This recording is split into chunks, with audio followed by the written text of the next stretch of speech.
Hey there, students. I know it is a little bit later than when I normally upload my first video of the day. However, I really wanted to wait on uploading again until I got my microphone.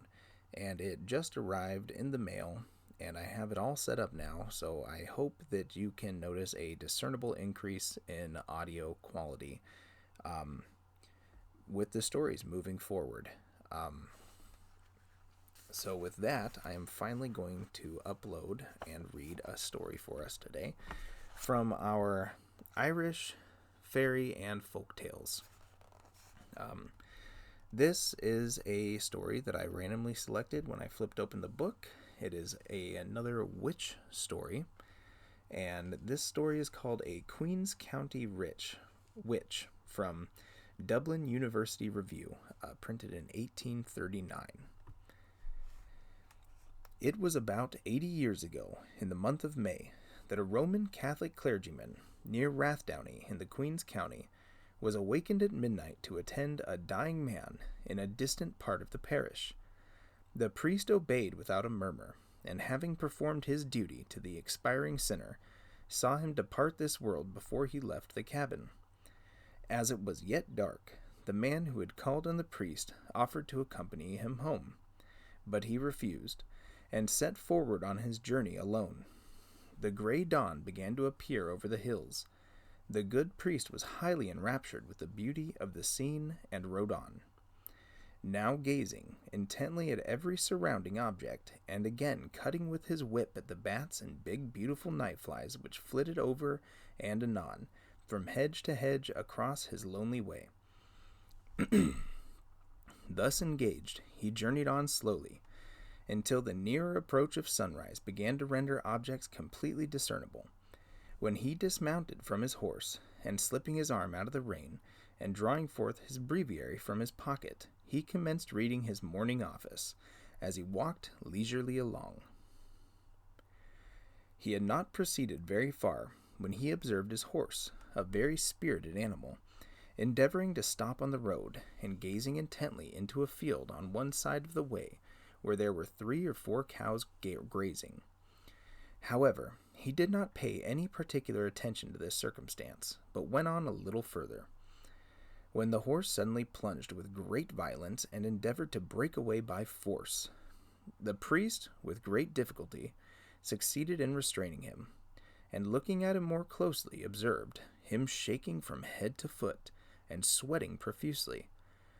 He now stood calmly, and refused to move from where he was, nor could threats or entreaty induce him to proceed. The father was greatly astonished, but recollecting to have often heard of horses laboring under a fright, being induced to go by blindfolding them, he took out his handkerchief and tied it across his eyes. He mounted, and striking him gently, he went forward without reluctance, but still sweating and trembling violently. They had not gone far when they arrived opposite a narrow path or bridleway, flanked at either side by a tall, thick hedge, which led from the high road to the field where the cows were grazing. The priest happened by chance to look into the lane, and saw a spectacle which made the blood curdle in his veins. It was the legs of a man from the hips downward, without head or body, trotting up the avenue at a smart pace.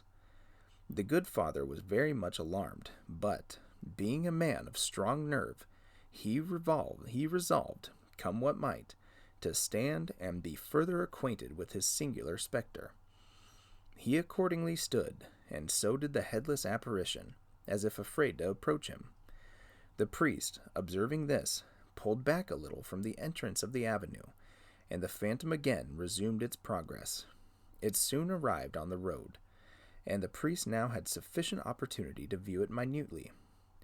It wore yellow buckskin breeches, tightly fastened at the knees with green ribbon.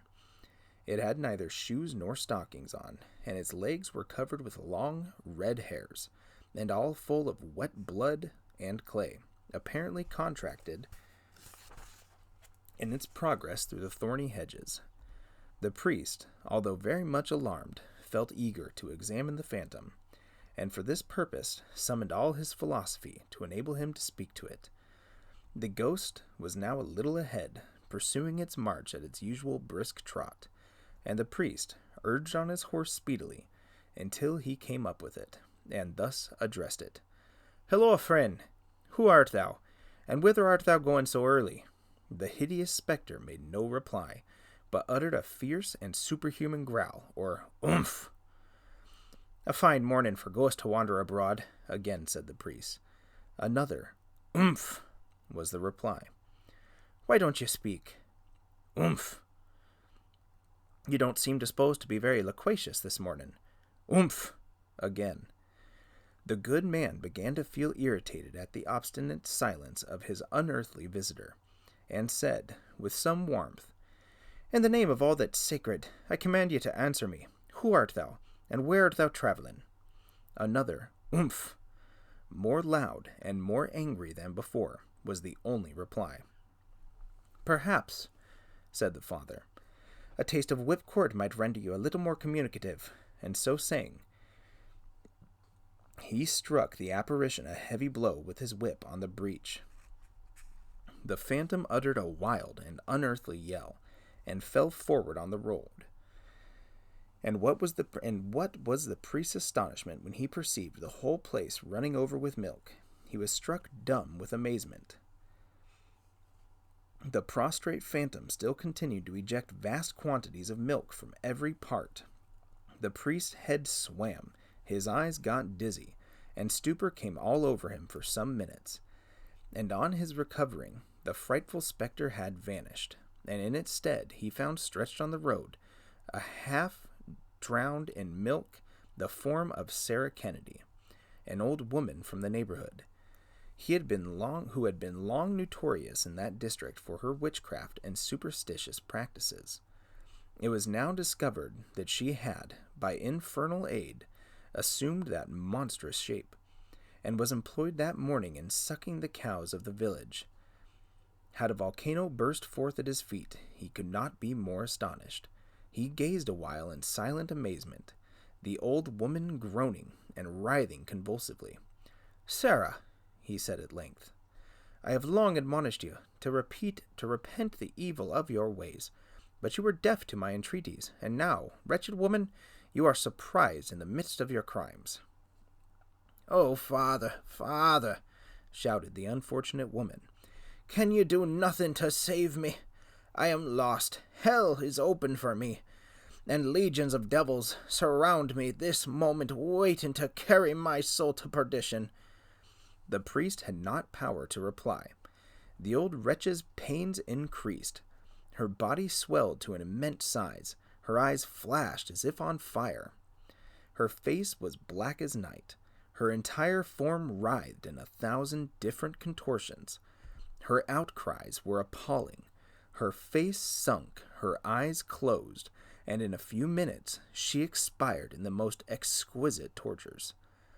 The priest departed homeward, and called at the next cabin to give notice of the strange circumstances.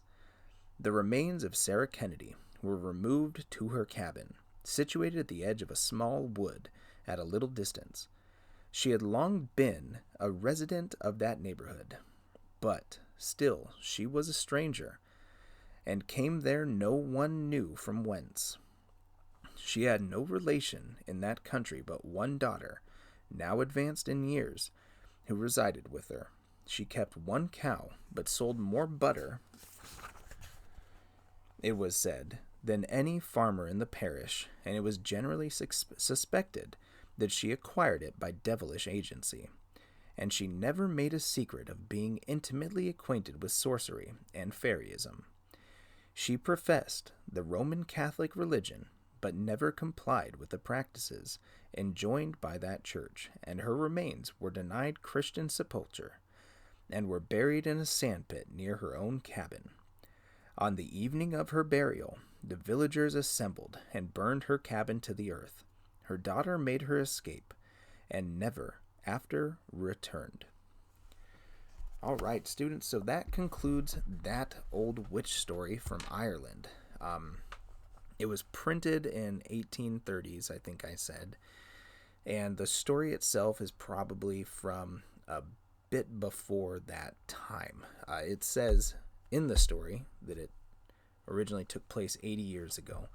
So that would put us at late 1600s, early 1700s, early to mid 1700s for the incarnation of this story. And I'm sure that if I were more of a historian when it comes to Ireland, I would be able to give you a better sense of that.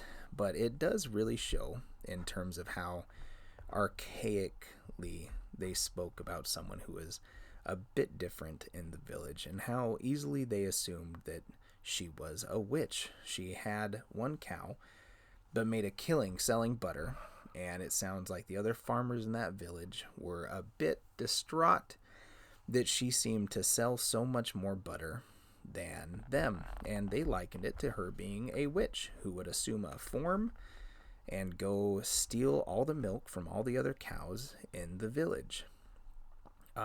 And she eventually got her comeuppance.